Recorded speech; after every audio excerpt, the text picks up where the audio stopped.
This is the Shā Sparks Show, where business and military leaders share what it means to invest in leadership, relationships, and self-love.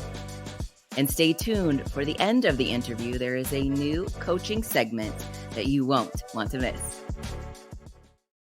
Have you ever felt like you have had your heart ripped open? I mean, like literally ripped open. Well, and figuratively too. Our guest today has experienced both, figuratively and literally.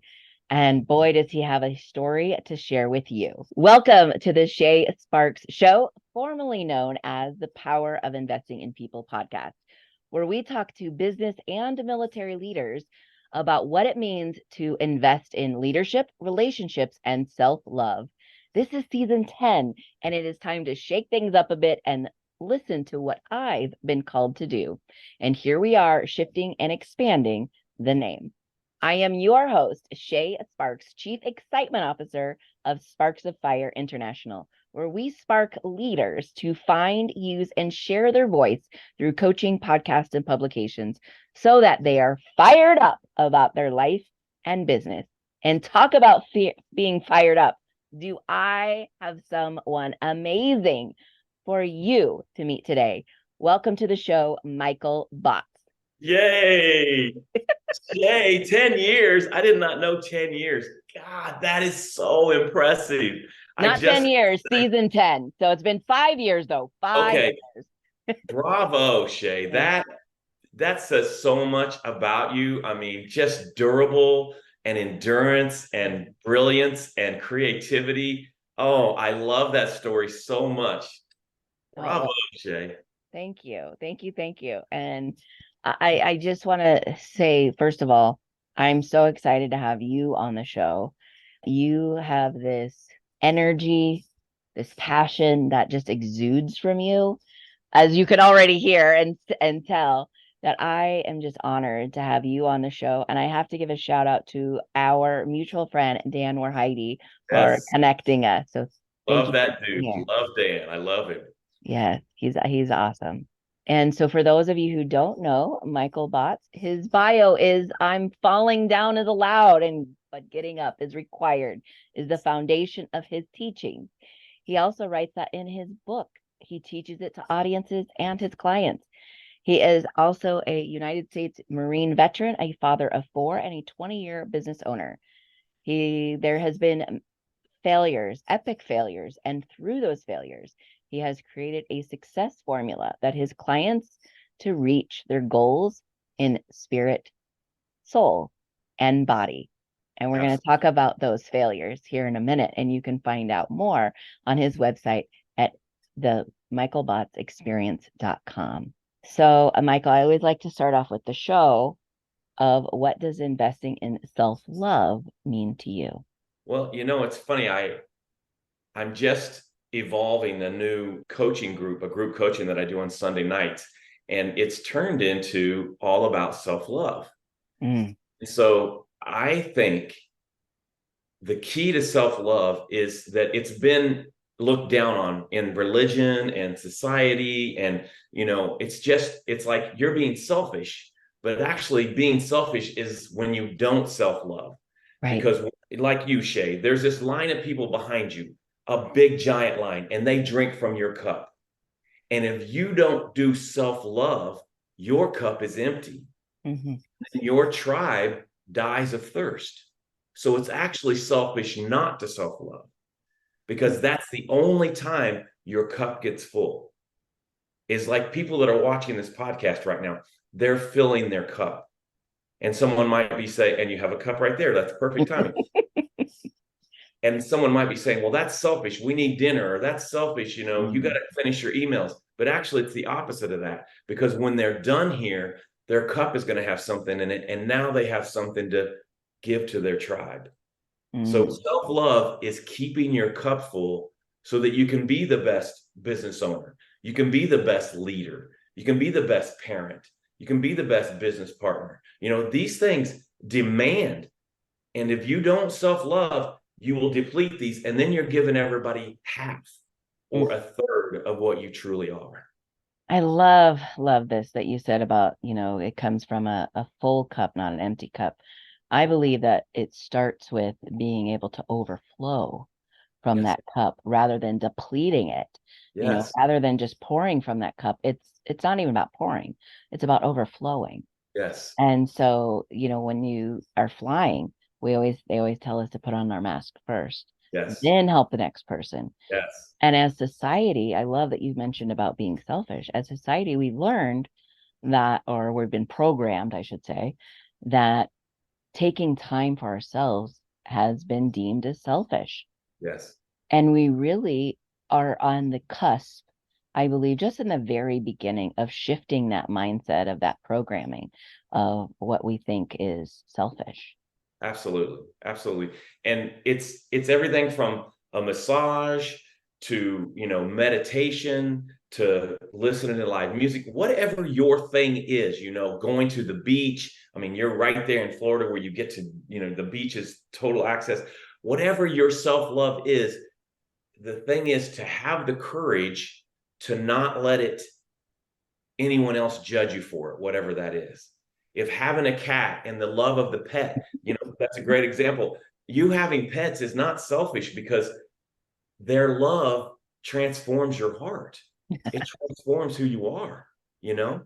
And so every time that we're doing a self-love act, if we can have the courage to own it and then make it part of our regiment, that's when our cup is going to overflow. And that's when everyone in our tribe gets to drink, is when we Mm. have the courage to do that.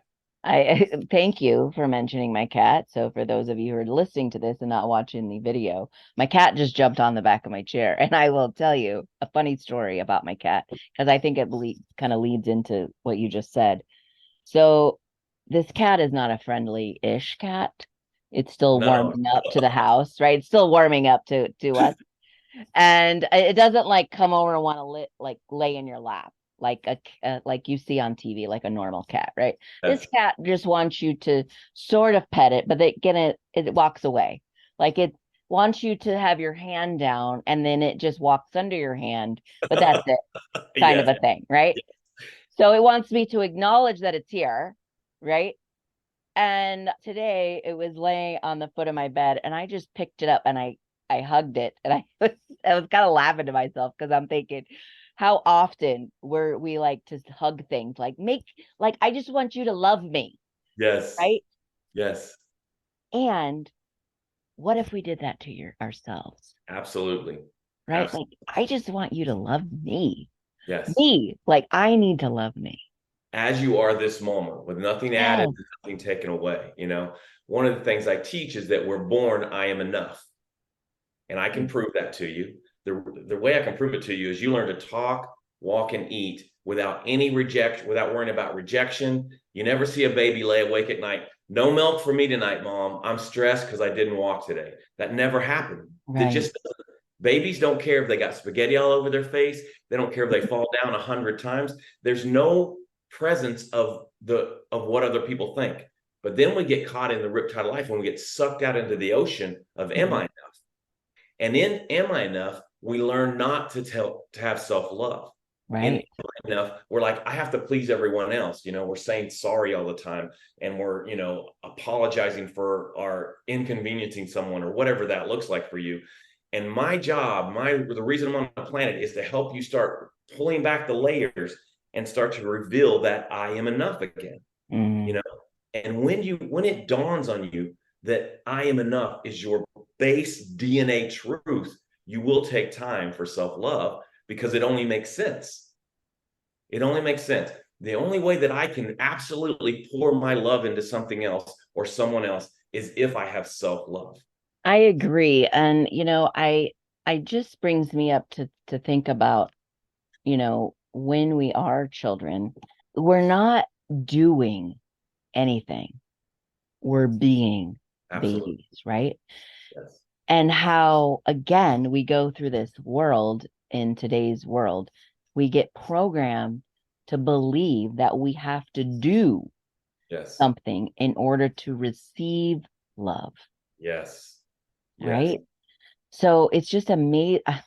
I had no idea we were going to get this deep on the subject of love, but I love it. It just really is just such a profound topic when we break it down to this, Yes. because it's really about being Yes. love to ourselves so that we can then be love as an example to other people. Yes. Imagine having a to be list as opposed to a to do list. Yes, I love that.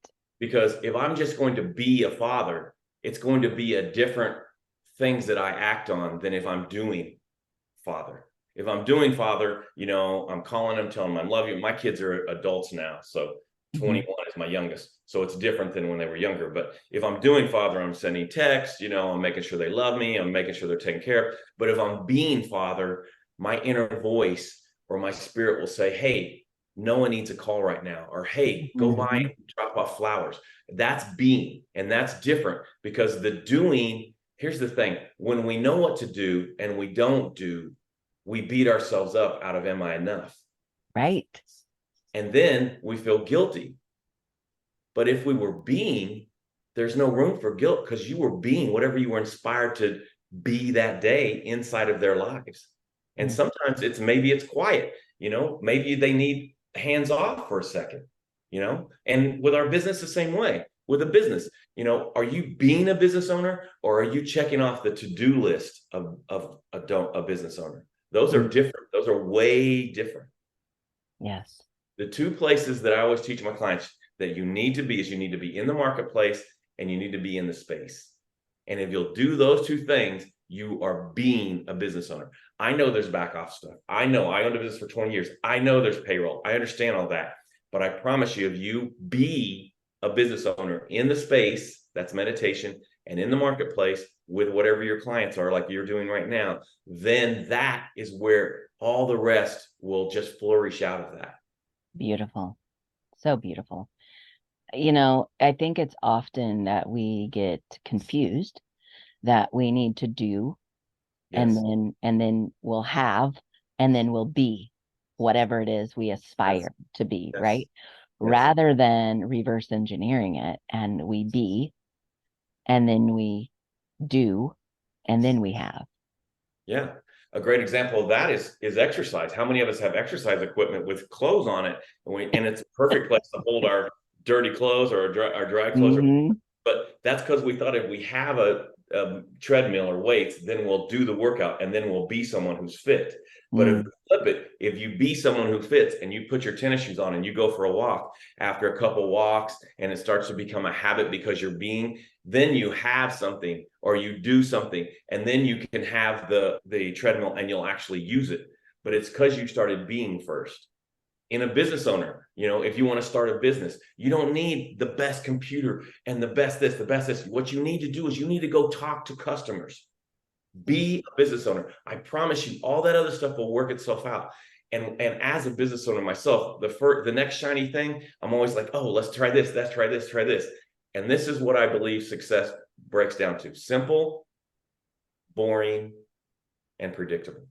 And my Yeah. clients are always like, simple. It's not simple. I said, don't get simple confused with hard. I'm not saying it's easy. I'm saying Right.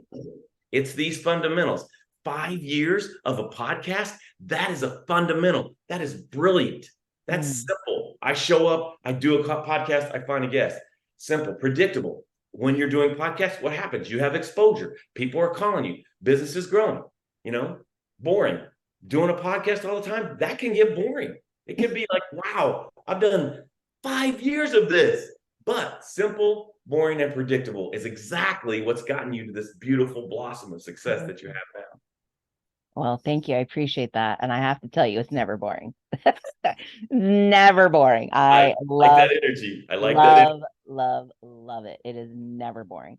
And predictable, I can't even say it's predictable. Simple, it is. It's a conversation. And I am honored to have great conversations with amazing people like you.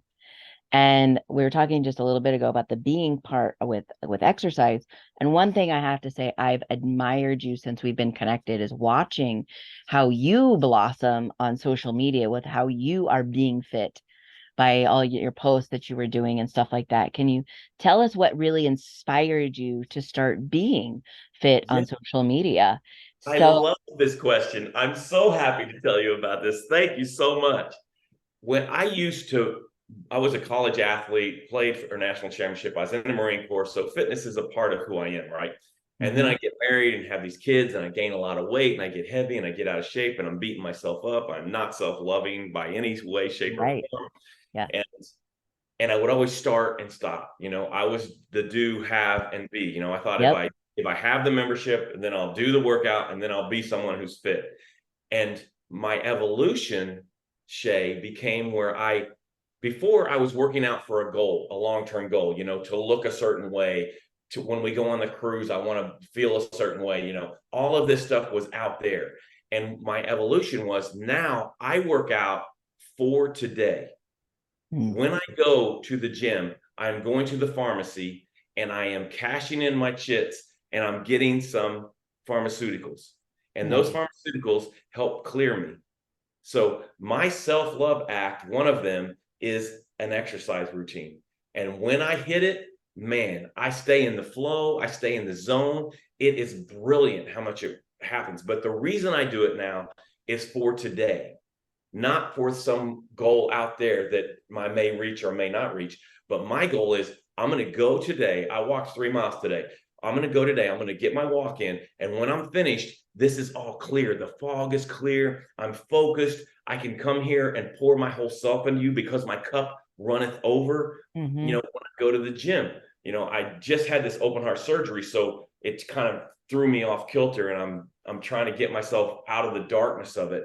And one of the things that I'm missing and I'm ready to get back to is go there and touch metal and move it. Mm, That's my workout. But it doesn't matter what you're doing. I offer you that the why of now mm, is really important.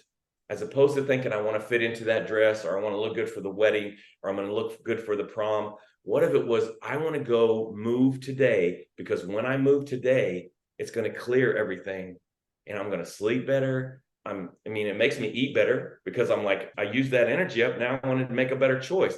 It's just brilliant how many things it opens for us. And when we don't, how many things it closes for us. mm. And it only takes 20 minutes. We all literally have it. I sound like a fitness guru now. Well, you honestly, you should be. Because I have worked with a lot of personal trainers and a lot of fitness gurus, so to speak, and I have never heard anyone say that it's about today. It's about the deposit it for today. Yes. I love that because that is so true.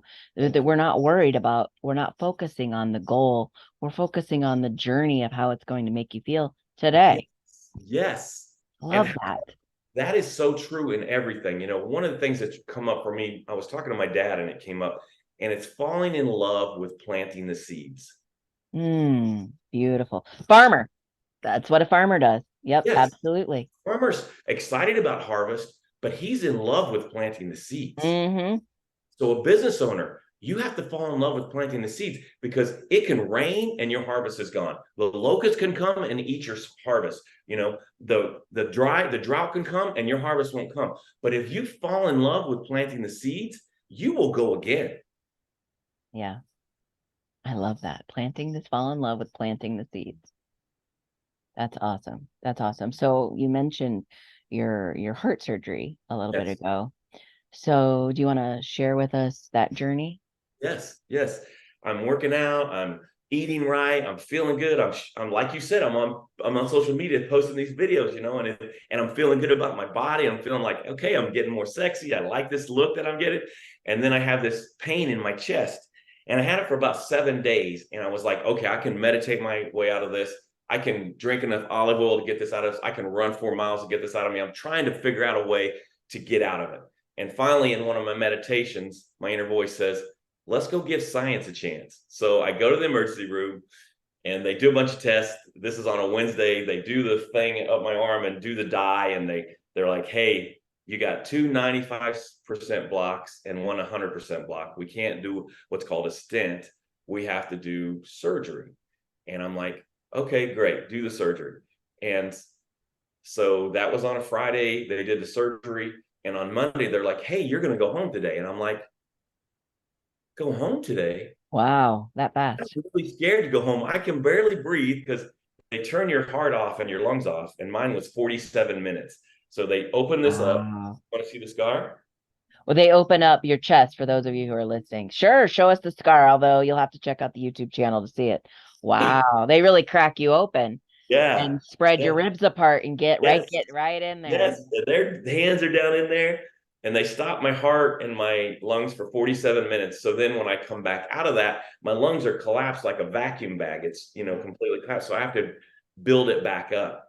And one of the things they say is that I'm sitting in this chair and they're like, you have to stand up. I had gotten to the chair finally, but I'm sitting there. She's like, you got to stand up and go for a walk. And all I could think about, Shay, was I'm so scared of what's going to happen here. That was one voice. That's Wow. probably, am I enough? Yeah. But then the I am enough voice was like, you just last week was deadlifting like 350 pounds. You just need to push down. Just push down on your legs and stand up. And I have this great video on my social media, and it's me looking. I'm trying to find something to grasp because this is hurt, so I can't really push down because Yeah. this was just open. And it's still just it's healed. This is like 3 days. Yeah. So I'm like, how do I do this? And I was so afraid, but the courage came over me, and I was like, just stand up. Now I'm not special. Here's the thing I want to say: your pain and my pain does not make us special. Hmm. The courage that we muster to come through that and be here today, that's what makes us special. Amen. So when you say, Shay, that we need to self-love and maybe we don't because we were taught something, I would offer you guys this. It's our responsibility now. We can't blame it on anybody else. We can't blame it on our pain.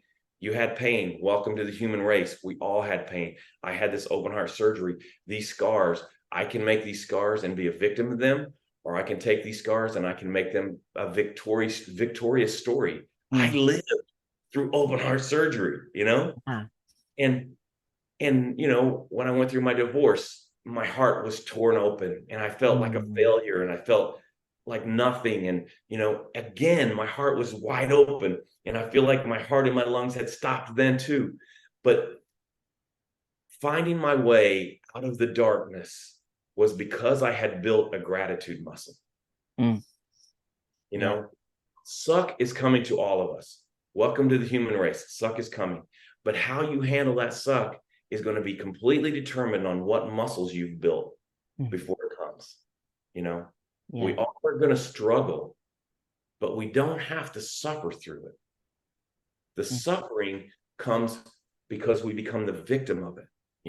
The suffering comes because we want to blame. Anytime I blame someone else or something else, the economy, my ex, the kids, whatever, the marketing didn't work. Anytime I blame something else, I've given it all the power. I've made it the God of the circumstance, of the situation.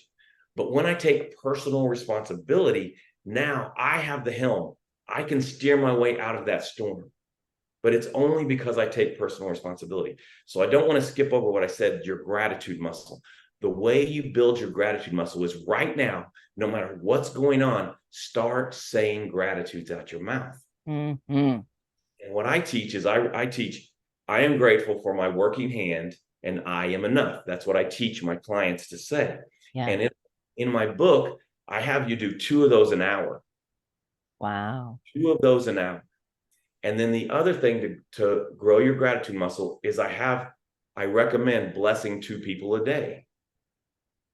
And these things, what they do is they transfer you from me, myself, and I to serve, solve, and save. Yes. So when we get out of me, myself, and I, and we get into serve, solve, and serve, solve, and save includes you. Back to self-love. I need to serve Michael. You need to serve Shay. Serve, solve. I need to solve for Michael. You need to solve for Shay. Save. I need to save Michael. And you need to save Shay. Because when we do that, then with the gratitude, blessing 2 people, our cup runneth over.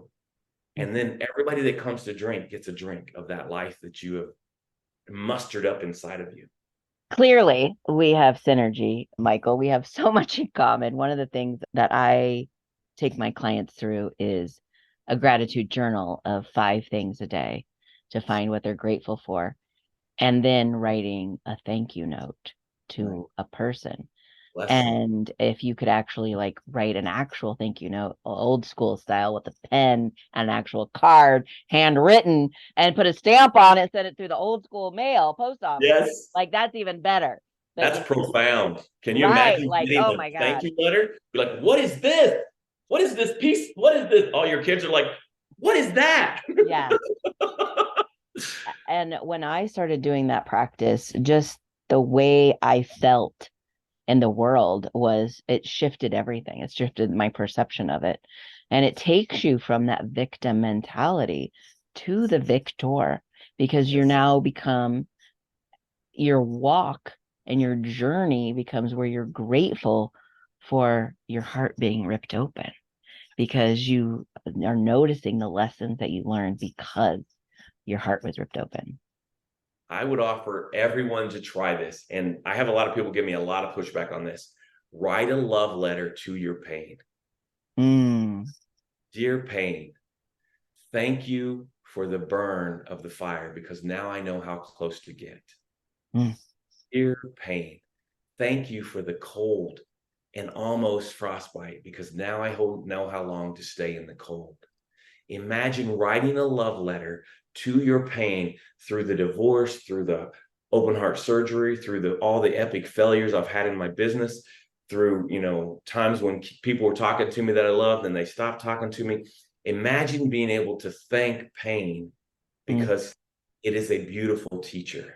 And I'm going to add to that, that if someone has hurt you, write them a thank you letter of how that hurt helped you.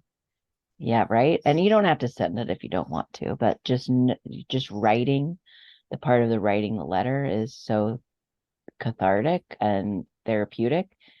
I actually was in an abusive relationship, and when I got out, I learned how it was familiar. And so during my healing process, I read several books. Boundaries was one of them. Women Who Love Too Much was another. And that book should really be called People Who Love Too Hard, because it applies to men too. And it's really what I had no idea how familiar the relationship that I was in was.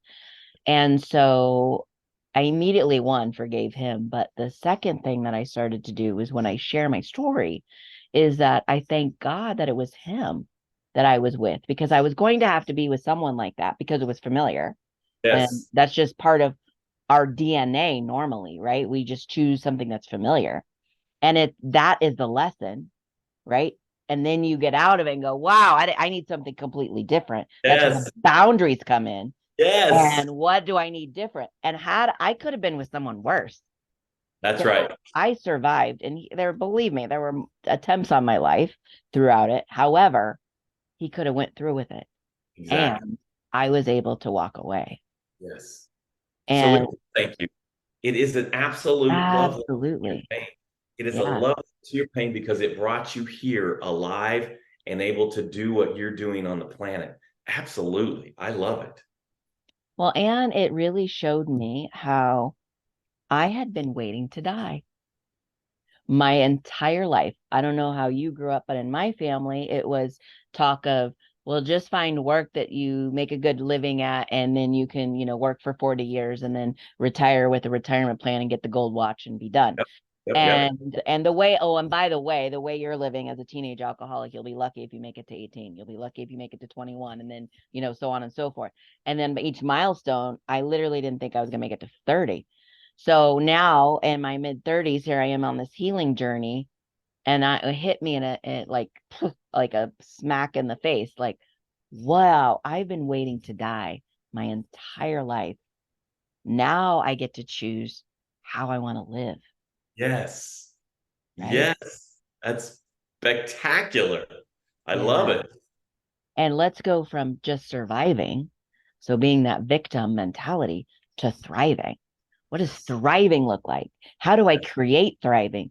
And I'm sure with you, when you're battling this, you're in the hospital bed looking at the quote unquote depression of a hospital. You know, you could have gone into that mode, but instead you're like sitting in the chair going, okay, how can I thrive by standing?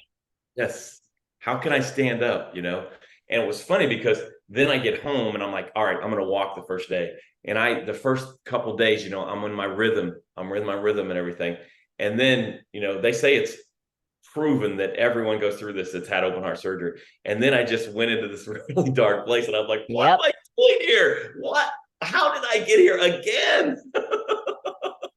But one of the key things, Shay, that my evolution has really helped me is I used to feel bad for feeling bad. Mm-hmm. Yep. And that is Same.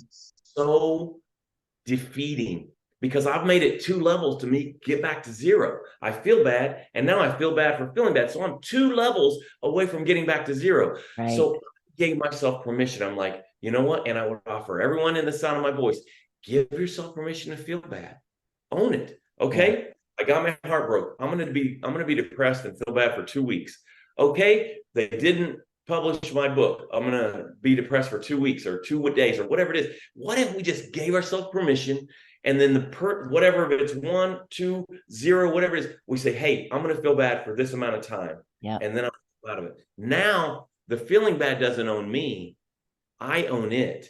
Yes. And it's because I didn't resist it. I pulled it in and started to dance with it.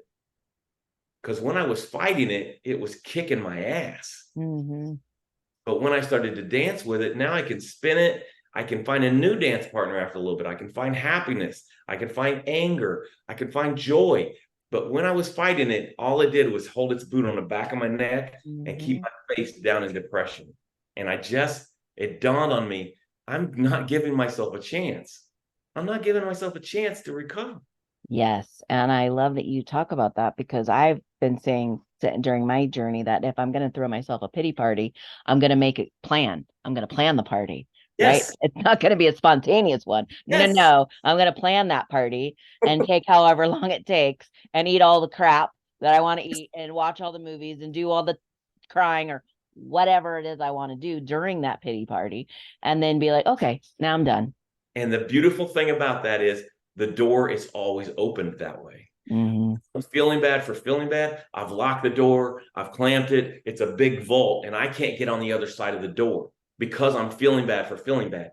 But as soon as we do what you just brilliantly said, hey, I'm throwing a pity party. I'm going to feel sorry for myself. I'm really good at it. I'm going to eat what I want, watch what I want, blah, blah, blah, blah, sleep as much as I want. Now the door's always open. And at any moment, I can just get up and walk out the door. Yeah. It's brilliant. I love what you're saying. That is exactly what I'm talking about.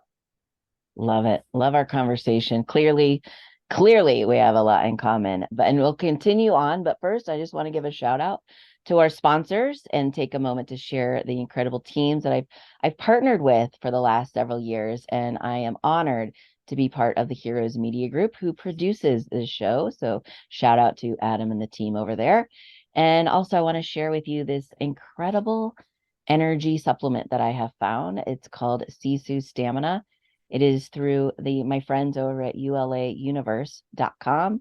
And it tastes like a sweet tart, like those vitamin C chewables is what it tastes like. And I just eat one of those in the mid-afternoon and I don't need that afternoon coffee anymore. So it makes you healthy. It does have a little bit of caffeine in it, but it has longer lasting effects, just not for the day. It is all made all natural and it is a veteran owned company. And they are been honored me and you. If you want to go over to ULA Universe, you receive a 10% discount when using the promo Sparks10 on your checkout. And also, I want to mention the Firestarters book project. It is really about connecting and collaborating with other creative thought leaders to ignite a movement of amazingness and kindness and love and connection inside a book. And if you want to know more about that movement, go to firestartersbookproject.com. Well, Michael, obviously we could talk for hours, but I'm just curious because you're a coach, because you've owned your business, because you've been a veteran, can you share with us what was it like for you as a veteran coming out of that deciding what to do next? Did you automatically have a plan? You knew that once you left the Marines, you were going to go immediately into coaching, or was it kind of a, kind of like a progressive, I'm going to do this, and then that led me to this, or did you know what you're going to do? Yeah, when I was in the Marine Corps, I got to guard President Reagan and President Bush. So it was a really prestigious, outfit and MOS that I was doing, and it was great. I trained with a hostage rescue team, so I learned a lot of cool stuff. But I knew that for me, I needed to be a little more of a free spirit than I could have been inside of the Marine Corps. So I done my 4 years. I honorable discharge. I loved it, and when I got out, I didn't know what I was going to do. I started working in the fitness industry for a while. And then I started working for this guy, and it was a restoration company, and he offered for me to buy the business. And we're able to do that. And so for 20, 25 years, I owned that business. And while I owned that business, we had some we made a bunch of money. We had some huge successes. We were like rookie of the year. It was a franchise, and they gave us rookie of the year our first year. So when I say we, I was with my wife at the time, she's my ex-wife now. We really blew it up. We blew the business up. And during that time, people would come to me and be like, hey, how'd you do that? I'd like to get some advice from you and things like that. And so that's where I started to like get a taste of that helping and serving, solving, and saving in that arena. And so then I started to lean into that. And then the book kind of evolved itself. And I started to do that more and more and more. And I taught a class at my kids' private school and was teaching them these life lessons that I had evolved.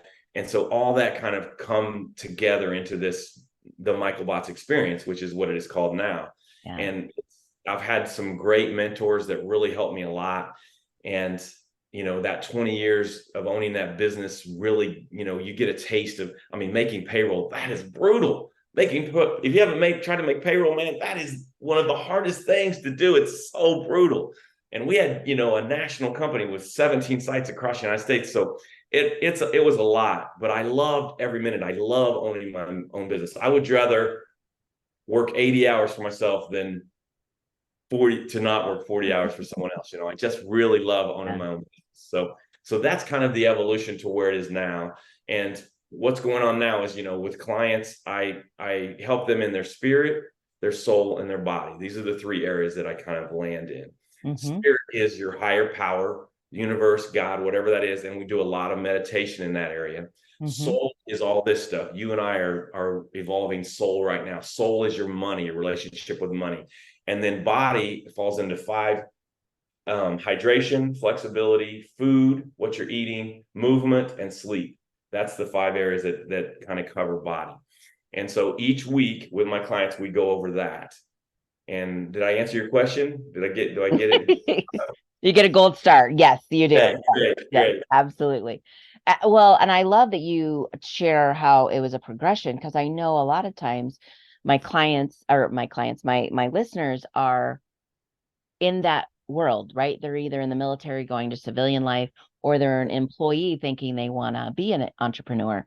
And it's never a direct route, right? There's always these bumps and ebbs and flows, and things along the way. And I truly believe that we need to highlight how it is just an ebb and flow, and allow that bounce to go. Like if you are a car, right, you have shocks on the car.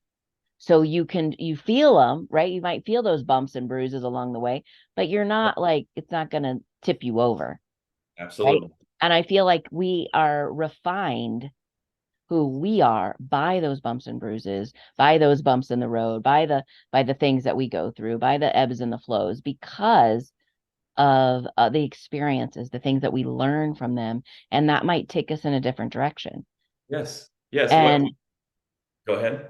well, I was going to say, and I love that you really started teaching, because I said this on 5 years worth of shows, that when the teacher is ready, the student appears. And so you were the student at one point, and then all of a sudden you became the teacher, and then you literally were teaching classes, and now you become the coach to continue to teach more. Yeah, I think some real key factors in there is falling down is allowed and getting up is required. It's just that simple. Think about as we learn to walk, it was on our DNA, falling down is allowed and getting up is required. Getting up is required. It's the obvious thing to do. But the reason we don't get up is because we're living in am I enough? Mm. And we're also feeling bad for feeling bad. Yeah. That's the reason we don't get up, you know? And we save or we waller in our pain when what we should do is go, okay, like you just said, I'm gonna have my pity party. I always say I'm really good at feeling sorry for myself. I'm an expert at that.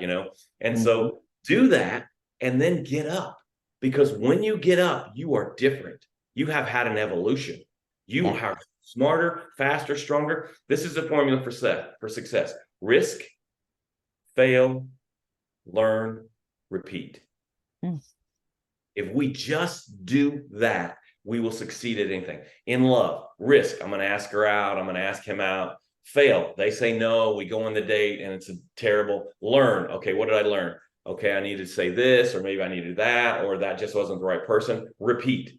Risk, fail, learn, repeat. In business, risk. I'm going to ask this customer, hey, can we do business with you? Fail. They say no, not right now. Learn. Okay, don't talk to them on a Monday, or don't approach them on a Friday, or whatever that looks like. And then repeat. With our bodies, risk. I'm going to start walking. Fail. I only got 2 days in this week. Learn. Okay, I know that if I put my shoes out and I, put the t-shirt right there, I'm going to get up and I'm going to go. And then repeat. Risk, fail, learn, repeat. It's right in front of us. And when we start to evolve, I am enough, then we can just continue on the risk, fail, learn, repeat. Brilliant. You're absolutely brilliant. And I want to make a point about the learn component. It seems to be that the learning has stopped for some people, right? They'll do the risk, they'll fail, and then they stop. That's it. And then That's, they'll repeat. or they After won't. some Yeah, time has gone by, they'll repeat, but they yeah, make the same risk, fail the same way, and then they repeat, and they don't understand because they're missing that learning component.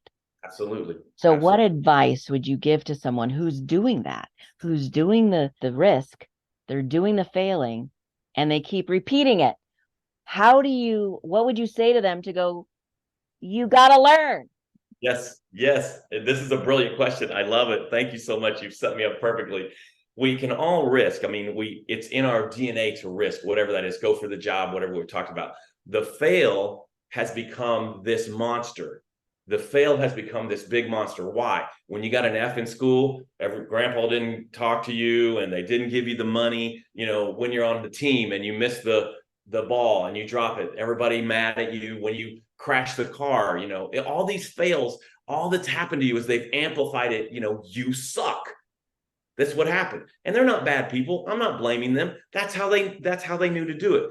But we've learned that fail is a bad thing. And so for me, failure was this big monster, and I'm trying to fight this big monster. And as I said before, failure had its boot on the back of my neck. My face is dead down in disappointment, and I'm just depressed. And then I decided, you know what? I'm going to let failure be my teacher. Hmm. And so I sat at the feet of fail. I let failure get up there with the big blackboard, the chalkboard, and write out, this is what you did. This is why it failed. And this is your learn. So now I'm not mad at failure. Failure isn't my enemy. Actually, failure is my friend. That's in my book. I talk about failure is your friend. And some people, they've been so indoctrinated that failure is bad that they refuse to allow failure to be their friend. It's like there's sometimes you see on bumper stickers, failure's not an option. Well, I don't know where you're living, but failure's all that's happening over here. And then success happens to it. One other thing I'd like to share about that is failure and success are twin sisters. They're twins. I won't say sisters. Failure and success are twins. Mhm. And you have to date one to date the other, but they look Mhm. exactly the same. Think about, oh, this success. Think about this. The failure was just repeating that with the learn, and then the success happened, but it looks the same. Yeah. They're twins. So why be mad at dating failure when you know that because you dated failure, you get to date success? Well, I think oftentimes we get stuck in that fixed failure mindset of, Yes. like you just said, I am the failure, right? We Yes. attach that label to ourselves That's brilliant. rather than asking ourselves, What can I learn from this? That's beautiful. I love it. That's exactly the point. That's the difference. You said, what do we say to these people? This is the principle. The learn. Failure is your teacher. Sit at the feet of failure, submit to failure, and go, okay, what do you want to teach me today? And it'll teach you. And then you take that learn, and now you're completely different because you took that learn and you go again, repeat, risk, fail, learn, repeat. Well, why isn't success in there anywhere, Michael? Because it's going to happen naturally if you'll just continually do the risk, fail, learn, repeat. It's dating failure so that you get a date success.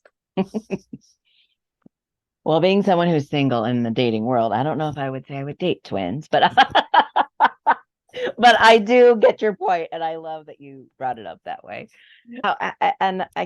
This is such a great subject because we're all in this thing called life, and you call it failures. I started at 19 calling them, I will never fail, I will only learn. Nice. And I don't even know how that, at 19 I was not wise whatsoever, how that even came upon me. But I'm so glad I started looking at it that way, because even though fear started to show up many, many times, and once I was able to go on my healing journey, I then started to practice stepping out of my comfort zone. And literally every time I did, I was like, okay, what am I here to learn? Like, about me. And if that is also part of that self-love component, the learning, because in my opinion, what is your opinion on this, Michael? If we stop growing, we start living. Yes. Yes. If your heart's beating, you're here for a reason.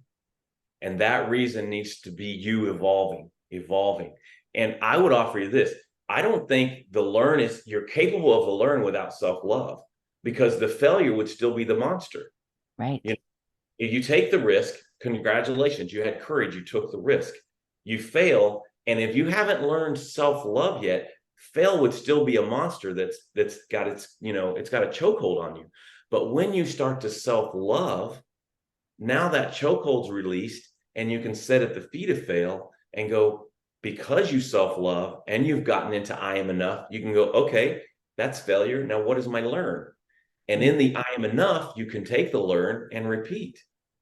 But it's all going to fall back on what you're talking about here. This taking care of ourselves Yeah. is the only way we take care of anyone else. Beautiful. Well, clearly we could talk for hours. I mean, Yes, we could. time has just flown by so fast. So I just have a few more questions. So what do you want to be remembered for? What would be your legacy?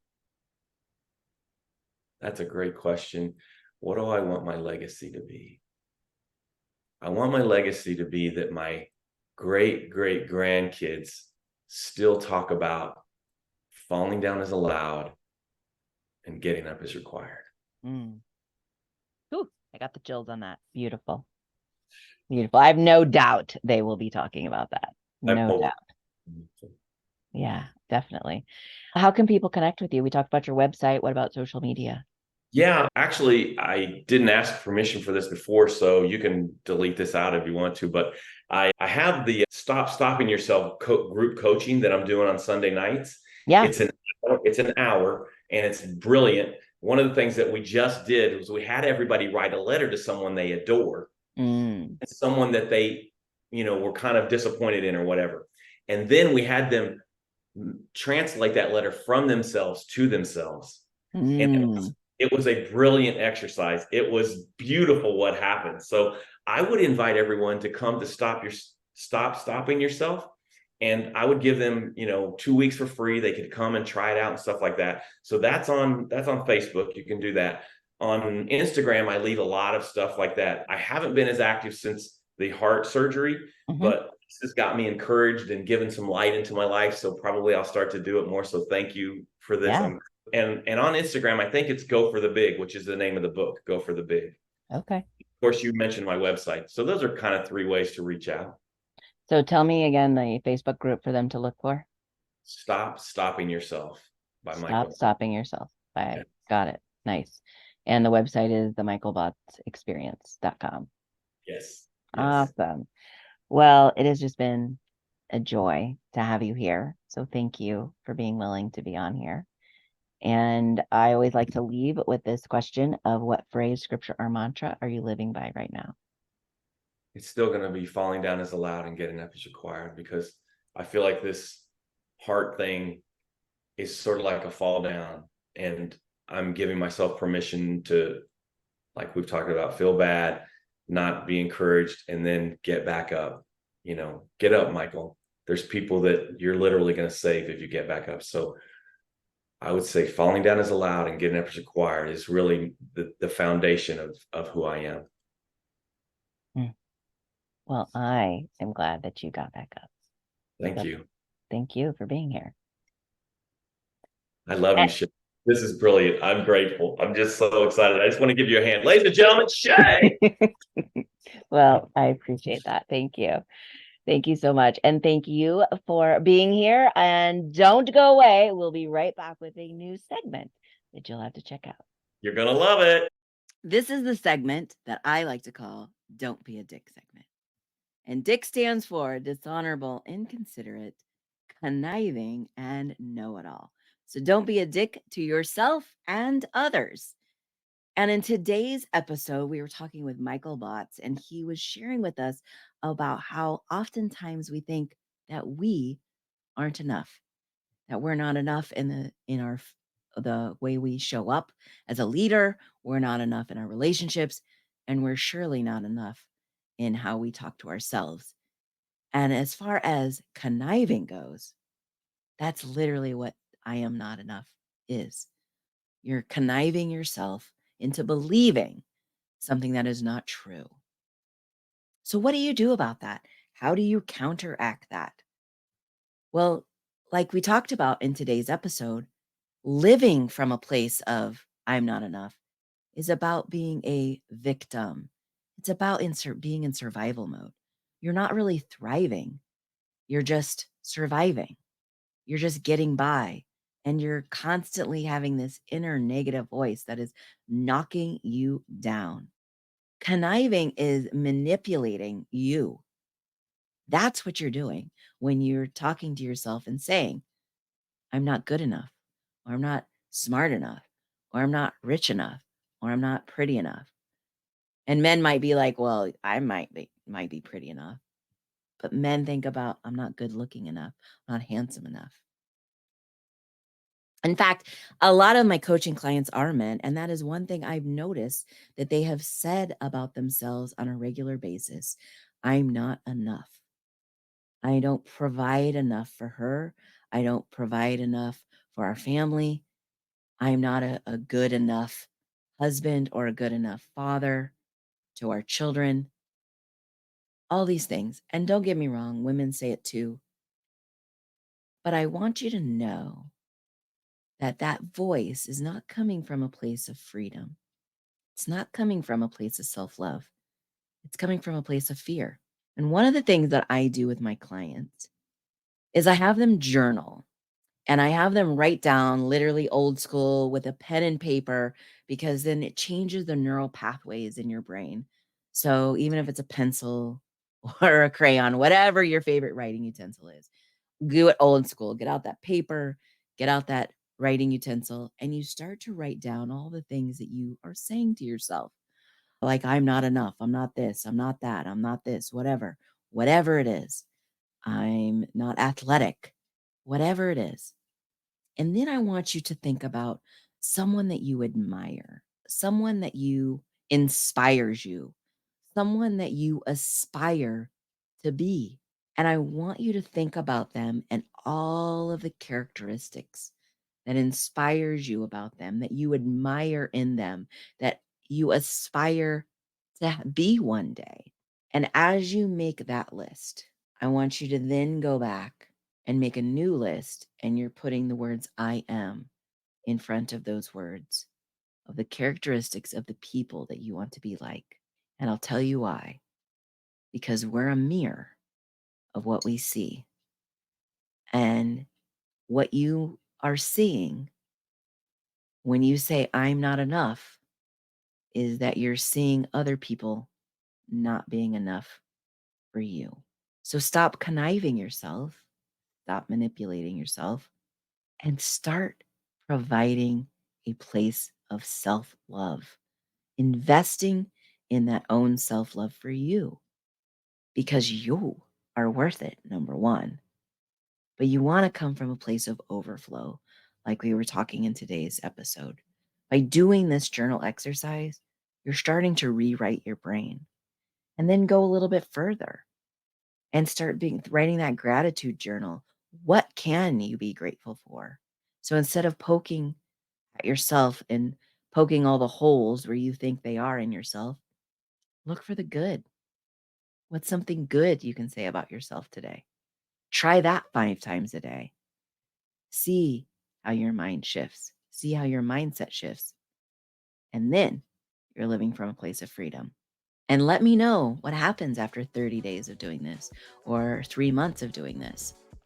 Let me know. Send me a message on social media, or you can go to the ShāSparksShow.com and let me know what that looks like for you. I would love to hear what you've learned about yourself. You could even leave a voicemail. And in fact, if you do leave a voicemail, we will play it on the show.